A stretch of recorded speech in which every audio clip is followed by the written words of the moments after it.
So today we will be studying about Mission for Integrated Development of Horticulture MIDH। NABARD के लिए ये बहुत ज़्यादा इंपॉर्टेंट स्कीम है, तो इसको पढ़ते हैं। शॉर्ट में पढ़ेंगे रिविजन नोट्स के जैसे। बैकग्राउंड और नीड क्या है इस स्कीम का।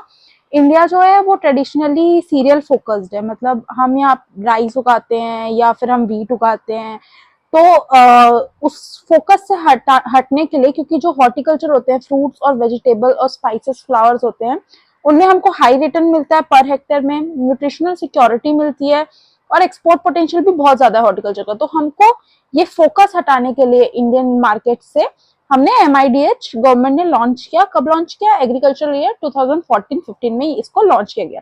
सो this is the important date, इसको याद करना है। देन इसका ऑब्जेक्टिव क्या है? ऑब्जेक्टिव ये है कि हमको हॉर्टिकल्चर क्रॉप का प्रोडक्शन और प्रोडक्टिविटी बढ़ाना था। ये एक हो जाता है जो कि नॉर्मल ऑब्जेक्टिव होगा अगर हम स्कीम ला रहे हैं तो। दूसरा डाइवर्सिफिकेशन करना था, मतलब सीरियल क्रॉप से अलग कुछ डाइवर्सिफाई करना था। क्या होता है कि जब राइस या वीट उगाते हैं, जैसे राइस में क्या होता है, अगर बारिश नहीं हुई तो फार्मर का पूरा जो प्रोड्यूस होता है वो लॉस में चला जाता है अगर उसकी राइस अच्छी नहीं हुई तो।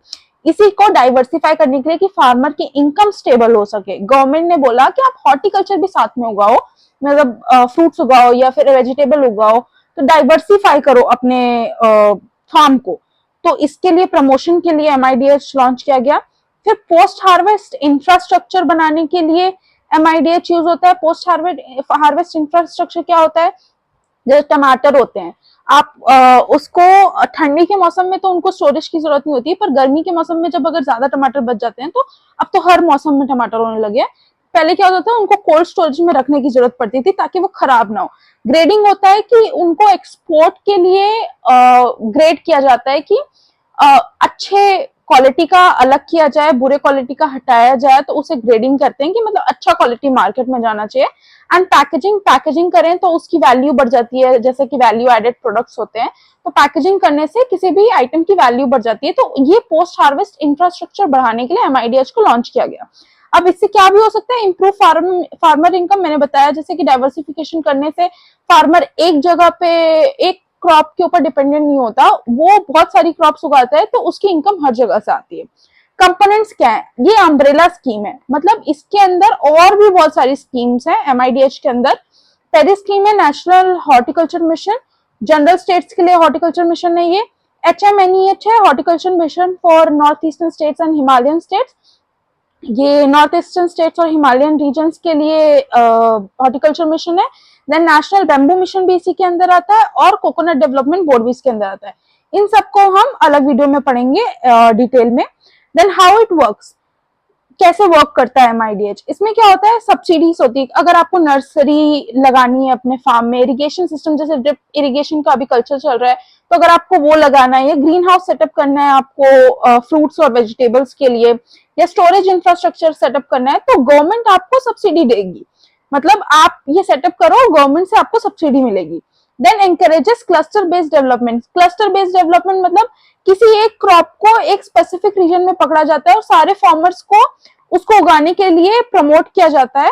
एंड क्लस्टर बेस्ड अप्रोच होता है कि उस क्रॉप में सब्सिडी मिलना शुरू होती है, तो फार्मर को बोला जाता है कि ये आप क्रॉप लगाओगे एक रीजन में, मतलब उस रीजन के सारे फार्मर्स को बोला जाता है ये क्रॉप लगाओगे तो आपको सब्सिडी मिलेगी। काइंड ऑफ वैसा क्लस्टर बेस्ड अप्रोच होता है वो। इंपॉर्टेंस फॉर एग्जाम, हम एग्जाम के पर्सपेक्टिव से हम ये क्यों पढ़ रहे हैं, क्यों पढ़ना चाहिए हमको? क्योंकि इंडिया का जो हॉर्टिकल्चर प्रोड्यूस है वो वन ऑफ द लार्जेस्ट है। हम बहुत ज्यादा हॉर्टिकल्चर प्रोड्यूस करते हैं और ये MIDH की वजह से कहीं ना कहीं हुआ है कि हमारा हॉर्टिकल्चर प्रोड्यूस इतना ज्यादा बढ़ गया है। देन ये जो हॉर्टिकल्चर अगर उगा रहा है फार्मर अपने फार्म में, तो this plays a very major role in doubling the income strategy of farmer. मतलब उसको सीरियल क्रॉप से तो पैसे मिल ही रहे हैं, और हॉर्टिकल्चर से क्या होता है कि उसको गारंटी है कि पैसे मिलेंगे ही मिलेंगे, मतलब हो ही नहीं सकता कि उसकी क्रॉप खराब हो जाए। तो वो डाइवर्सिफिकेशन से जो पैसे आते हैं वो डबल होती है उनकी इनकम। और links with value chains and export, जैसे कि मैंने बताया हॉर्टिकल्चर ग्लोबली हम प्रोड्यूस बहुत ज्यादा कर रहे हैं, तो हम उसको एक्सपोर्ट भी करते हैं। तो गवर्नमेंट क्या करना चाहती है कि वैल्यू चेन्स और एक्सपोर्ट्स को, वैल्यू एडेड प्रोडक्ट फार्मर बनाए खुद के, उसको मार्केट में बेचे एंड देन वो भी एक्सपोर्ट हो, उसके लिए ये इंपॉर्टेंट है एग्जाम पर्सपेक्टिव से, हमें इसलिए MIDH पढ़ना पड़ेगा। अगर आपको इसका पीडीएफ चाहिए हो तो डिस्क्रिप्शन में लिंक गिवन है, वहां से जाके आप इसका पीडीएफ निकाल सकते हैं। वेल थैंक यू, आज की क्लास में इतना ही है। फॉलो कर लो, आप सब्सक्राइब कर लो। नेक्स्ट क्लास में वील स्टडी अबाउट डिफरेंट